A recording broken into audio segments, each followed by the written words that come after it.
Welcome to the 1 Minute Apologist. We interview the world's leading apologists to provide credible answers to curious questions.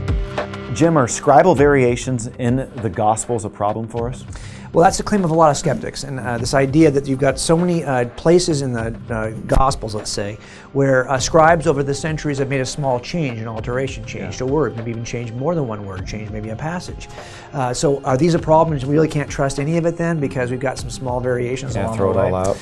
And I think that this is part of a problem of people not understanding how crime scenes are working. There's actually a helpful analogy, I think, in crime scenes, because you never get to a crime scene that's not messy. I mean, I wish I could go in and I open the door to the crime scene and I get there and everything there is a piece of evidence that I am now going to use to find the suspect. But the reality is that crime scenes are filled with artifacts and evidence.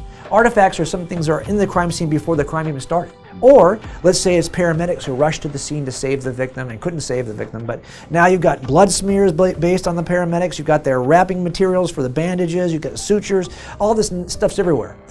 Well, those aren't pieces of evidence, those are artifacts. And if I was the detective working the case, and it was your loved one who actually was murdered, and I walked in and I said, you know, I'd like to help you, but there's a bunch of artifacts in this scene. I'm sorry, I can't help you.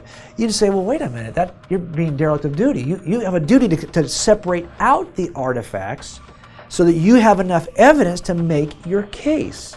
And we do this in trial all the time. We have a technique, a process we use to separate the artifacts out so we know what is evidential. And if our technique is valuable, we actually can identify right away. Well, I can tell if that's an artifact. That's a smear from the paramedics. See how the knee did that? You can see right away. Well, it turns out the textual critics do the same thing with the Gospels. They have a certain process in place that helps them identify what is an artifact. And even the skeptic who says, I see 4 artifacts, apparently is using the same process, the process that successfully tells us to return to an original. I can pull that stuff out and I can return faithfully to the reliable original, although the scene is messy.